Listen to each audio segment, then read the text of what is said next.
क्षेत्र में रायपुर, बिलासपुर और दुर्ग तीनों संभाग में भर्ती नहीं आया है। मैं आपको पूरा डिटेल से विवरण सरकार का बताना चाहता हूँ। ये पूरा भाजपा सरकार का पोथी पुराण काला चिट्ठा में रख के आया हूँ। आप मुझे थोड़ा समय दीजिए। सबसे पहले सत्ता में आने से पहले भाजपा सरकार द्वारा घोषणा किया गया था कि हम 57,000 शिक्षक भर्ती करेंगे। 57,000 शिक्षक का पद रिक्त है। इसी को उन्होंने 57,000 घोषणा पत्र में अपने वादा किया। ये बीजेपी का घोषणा पत्र देख लीजिए। इसी में माननीय शिक्षा मंत्री जी द्वारा 14 फरवरी 2024 को विधानसभा सत्र में घोषणा किया गया कि हम 33,000 शिक्षक भर्ती करेंगे और ये भी कहा था कि आचार संहिता से पहले, लोकसभा चुनाव से पहले हम नोटिफिकेशन जारी कर देंगे। आज 6 महीना से अधिक हो गया, एक भी भर्ती नहीं आया। हम लोग पूरा आंदोलन कर लिए, हर मंत्री विधायक को ज्ञापन दे दिए, लेकिन भर्ती नहीं आया। बीच में नोटिफिकेशन एक आया था शिक्षक भर्ती, नहीं, वो शिक्षक भर्ती का नोटिफिकेशन नहीं है।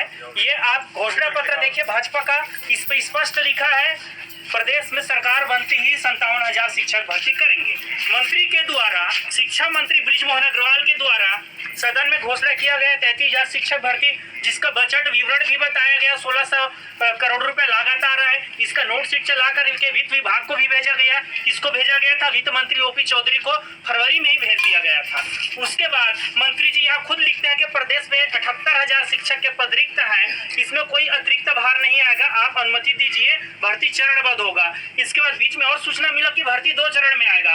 अब सरकार के द्वारा बोला जाता है, देखिए आप कैसा भारतीय जनता पार्टी के द्वारा ना मीडियाबाजी किया गया है। ये घोषणा पत्र ट्विटर हैंडल माननीय मुख्यमंत्री जी का द्वारा बोला गया 33,000 शिक्षक भर्ती करेंगे, 5 मिनट बाद उसको डिलीट कर दिया गया। ये भाजपा का घोषणा पत्र। दूसरा घोषणा पत्र आपको मैं दिखा रहा हूँ, उसमें स्पष्ट रूप से बोला गया था, ये देखिए इसमें स्पष्ट लिखा है 2 साल में 1 लाख सरकारी पदों पर भर्ती करेंगे सरकार बनते ही। ठीक है, तो आज 1 साल पूरा लगभग होने वाला है, तो 1 साल में कम से कम 50,000 पद आए ना। क्या 1 साल में 1 ही लाख दे देगा? और फिर उसका और गारंटी देखिए, जनसंपर्क करके देखिए, माननीय शिक्षा मंत्री द्वारा देखिए, और ये न्यूज में भी आया है, और ये मैं मोदी का गारंटी, इसको मैं स्पष्ट बता रहा हूँ आपको। जब हम लोग संघ के द्वारा रायपुर गए थे, नालंदा परिसर को ओपनिंग था 10 मार्च अभी 2024 को, तो पेज नंबर 16 में इस पे स्पष्ट रूप से लिखा गया है, नया शिक्षा सत्र आते ही 33,000 शिक्षकों की भर्ती करेंगे। नया शिक्षा सत्र अभी प्रारंभ हो चुका है, 33,000 भर्ती का अता पता नहीं है। और दूसरा, वित्त विभाग की बात होती है तो छत्तीसगढ़ में सबसे ज्यादा बजट इसको शिक्षा विभाग को दिया गया है। मैं हवाई में आपसे बात नहीं कर रहा हूँ, सबूत के साथ बात कर रहा हूँ।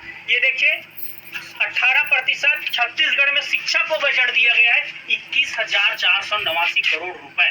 कितना? 21,489 करोड़ रुपए। और शिक्षक भर्ती का मात्र लागत आ रहा है 1600 करोड़ और 18% शिक्षा विभाग का बजट है, तो इतना पैसा गया कहाँ? आज मंत्री जी द्वारा बोला जाता है कि आप 1% लायक हो, 99% नालायक हो, आप सभी को भर्ती नौकरी लग जाएगी क्या? तो आपका काम किसी के योग्यता अयोग्यता को निर्धारित करना नहीं है।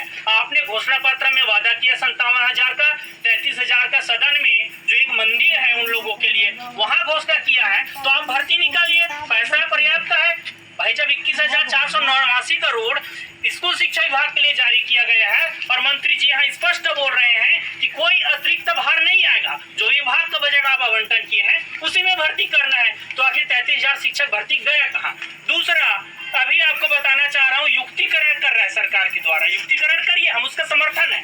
जहाँ अतिरिक्त टीचर है उसको आप जहाँ कम एकल शिक्षक की शिक्षक विहीन में भेजिए, लेकिन अभी वर्तमान में युक्तिकरण के आड़ में 4,170 स्कूल छत्तीसगढ़ में बंद कर रहे हैं। भाजपा का और काला चिट्ठा आपको बता रहा हूँ 2014